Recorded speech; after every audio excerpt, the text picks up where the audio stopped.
Okay, just playing with stuff. I gotta move. Oh, now I gotta. This is so complicated. Oh my god. Just shut that off. Going smooth. Hey guys, you're watching. Adjunct Joe. It's Joe. Uh, film professor, movie reviewing guy, uh, digital musician on the levels. I was trying to think of a electronic band. I'm probably as good as Prodigy or the Chemical Brothers. Those were the big ones when I was growing up that like burst through to the mainstream. Anyway, today's movie, we're just gonna stick with the Criterion thing for a while. Clean Shaven. I think like most Criterion collectors, sometimes you buy a movie because there's like a good deal on it, or it looks cool, or like there's some crazy sale, so you buy like 6 movies, and then like a few of them you don't watch, but you just have them because they might go discontinued or out of print or whatever, and then they'll be worth money. It's just one of those stupid collector things. Anyway, this had been recommended to me, and I found it real cheap online, so I just bought it. It's from 1993. It's directed by Lodge Kerrigan. He did The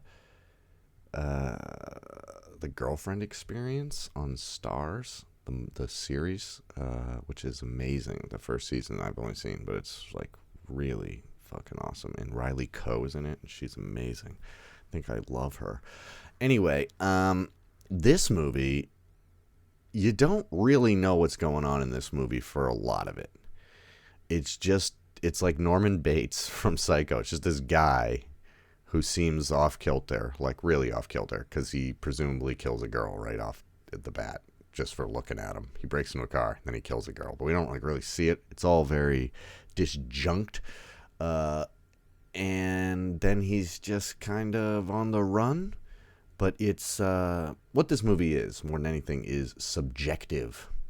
Subjective in films is when, as opposed to objective. Objective is like unbiased, like you're just watching from afar, watching it unfold, like a documentary should be unbiased, like that, The Vietnam War by Lynn Novak and Ken Burns. That's like so good. It shows both sides of the conflict. It's not just though it's made by Americans, it's not. Or is he Canadian?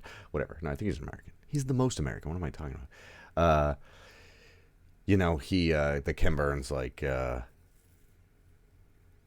just it feels like he's giving both sides of the story and literally interviewing North Vietnamese and, the quote unquote enemy, so everybody's perspective is covered. That's kind of how a documentary should be. This is, and some movies are like that where you get like an overarching vibe about like that everybody understands, like that we're kind of seeing an omniscient perspective of the story.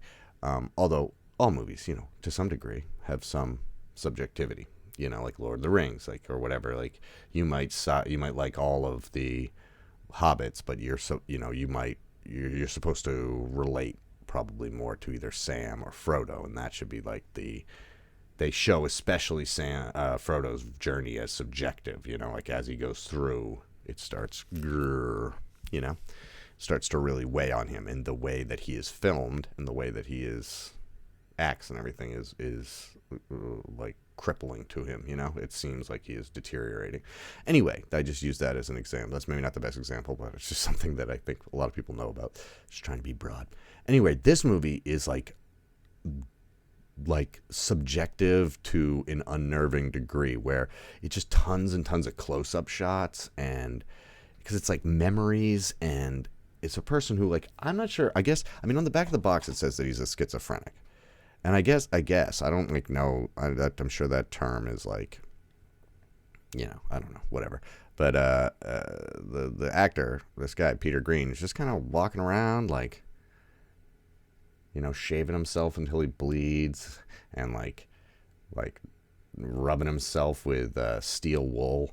And he's basically slowly realized that he goes by his mom's house, which is not even very clear when he's there. Like I didn't realize it was his mom. I thought it was like a boarding house until he says goodbye, mom, when he leaves, and I was like, what? And I don't know. Maybe it was supposed to be like that. I'll have to see again. He does look at a letter beforehand, but I'm not sure if that. I just I don't know. I didn't really connect the two things. I obviously should have probably, but I wrote some stuff down. Let me take a look. So it is interesting. It's like an exercise. It's a pretty.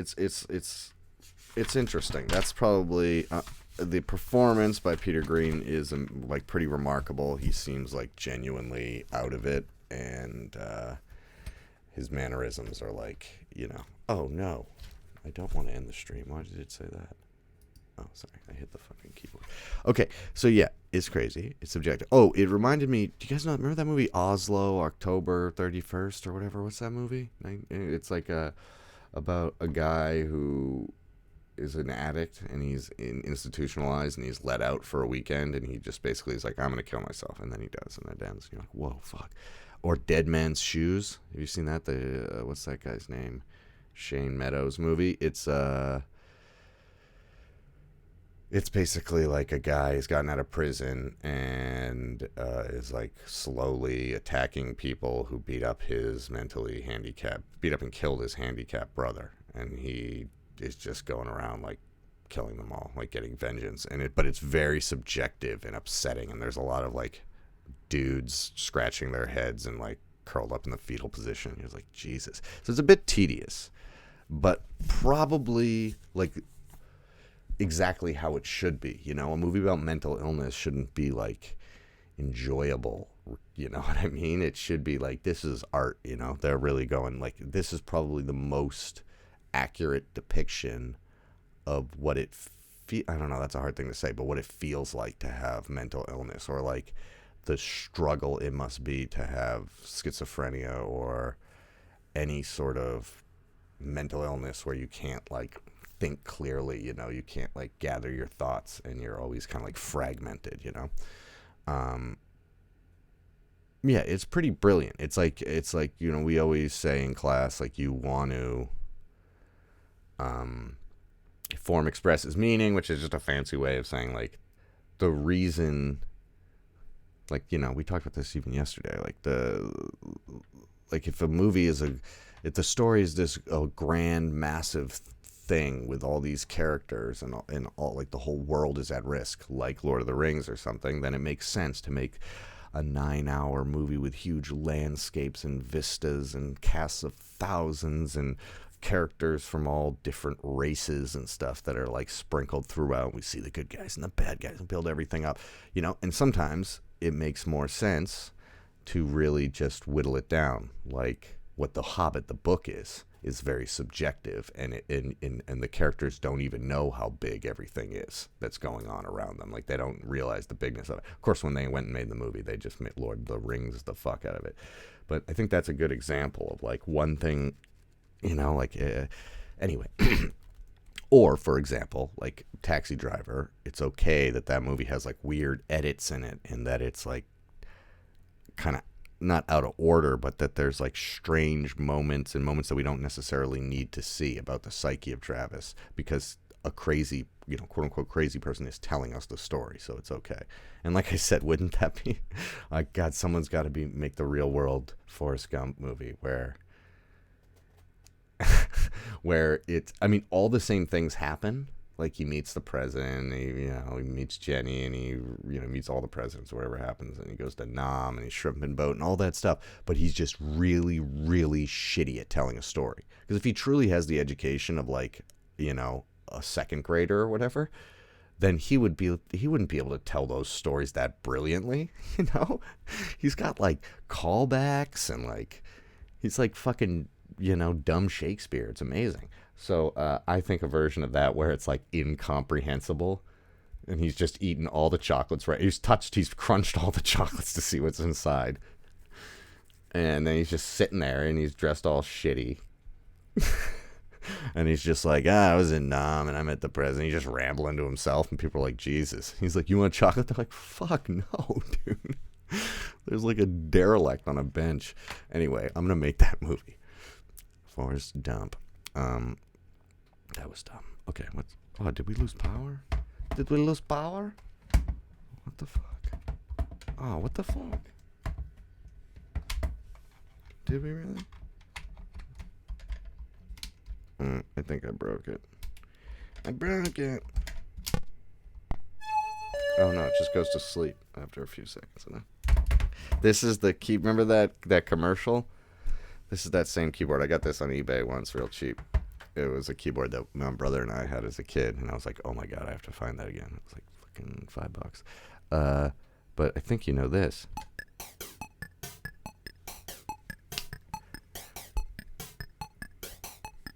Da da da. Remember that? I don't know.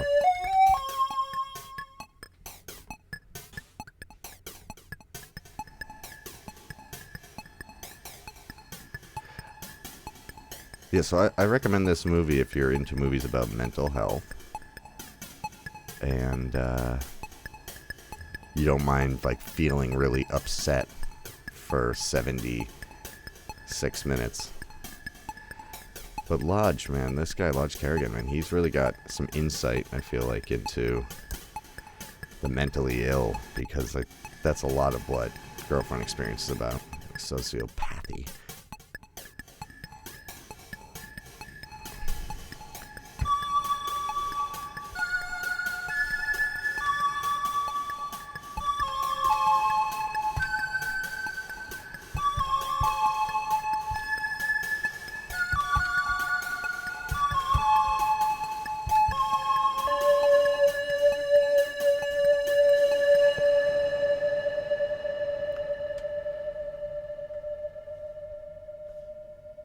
Cool. Talk to you guys.